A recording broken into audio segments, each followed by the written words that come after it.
Okay, we're gonna read about folktales, fables, and fairy tales to find out how folktales are different and fables are different and fairy tales are a little bit different too.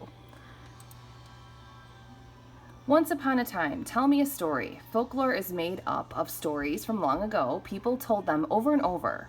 These folktales, fables, and fairy tales were told out loud. As you can see, this is an illustration of from long ago, and the man is telling a story about a folktale, fable, or fairy tale. He doesn't have the book because he is just telling the story out loud. Most folk tales, fables, and fairy tales do not have an author. No one knows who first told the story. Writers gather them into books. And here we see a photograph of a little girl enjoying a story that is either a fairy tale or a fable. Settings and characters. The setting is when and where the story takes place. Folk tales, fables, and fairy tales often take place in faraway lands. Storytellers say they happened long ago. And here we see an example of a fairy tale. This is from Hansel and Gretel. And it starts off with, once upon a time, a brother and sister were lost in the woods. They came upon a house made of candy. The sister broke off a piece and began to eat. Brother, Gretel said, this tastes so good. I'll try just a bit, Hansel said. Suddenly a witch appeared. Who is nibbling on my house? Cried the witch. There's an example from Hansel and Gretel. Sometimes odd characters in these stories. Animals talk, kids meet trolls, giants roam. Here is an example from Little Red Riding Hood. Like the wolf, for example, was a character that could talk. Usually we know animals do not talk, but in this story the wolf did not just talk, but many other things as well. Here's an example from Little Red Riding Hood. The wolf dressed in grandmother's clothes and climbed into her bed. Little Red Riding Hood knocked on the door. Come in, said the wolf. Little Red Riding Hood said, Grandmother, your voice sounds scratchy. Oh, that's just my sore throat, said the wolf. My, what big eyes you have, said Little Red Riding Hood. The better to see you with, my dear, said the wolf. Kinds of folklore, or folk tales, they're also called.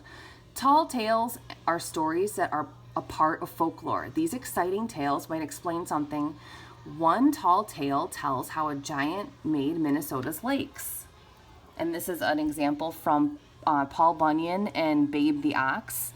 Paul Bunyan was a made-up character, but it's kind of incorporating some real information about America as it was being developed.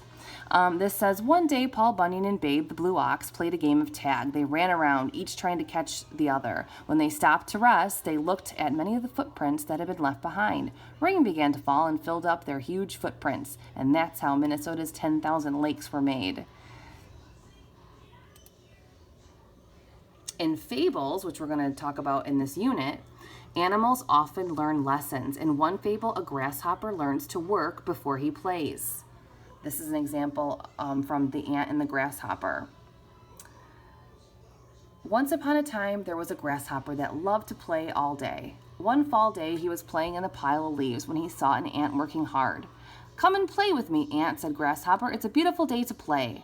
I'm gathering food for the winter, replied Ant. I don't have time to play now. Grasshopper said, there's plenty of time before winter. I'm not going to waste such a fine day working. Grasshopper kept playing while Ant kept working.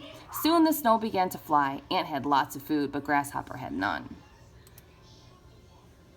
In fairy tales, some problems are solved using magic. Characters meet magical witches, giants, and fairies. The story changes in different countries. Here's an example from Cinderella. This is the story from France of Cinderella. Cinderella hurried away from the ball. She dropped a glass slipper from her fairy godmother. The prince found the tiny shoe. He asked every girl in the kingdom to try it on. The slipper was much too small for everyone except Cinderella. And then there's another Cinderella story, but it's called Yi Shen, and it's a story from China. As Yi Shen left the festival, she left behind one of her golden shoes from the magic fish. The king wanted to find the girl who wore it. He put it on display, and every girl tried it on. It fit no one. The guards caught Yi Shen trying on the shoe. They thought she was trying to steal it, but the shoe fit her tiny foot perfectly. As you can see, the same story characters are in this story. Beginnings and endings. Folklore stories begin once upon a time. Different cultures begin stories with different words. This one starts long ago when the world was young. And here's an example from the folktale, How the Milky Way Came to Be.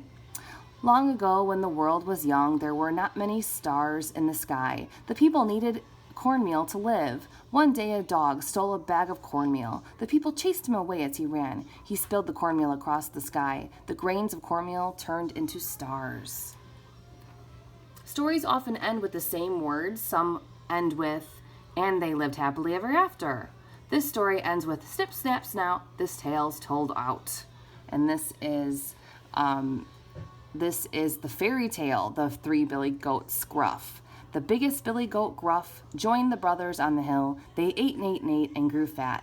And as far as I know, they are still there today. Snip, snap, snout, this tale's told out. And that brings us to the end. So I hope you got a better idea of what folktales, fables, and fairy tales are, how they are the same and how they are a little bit different as well.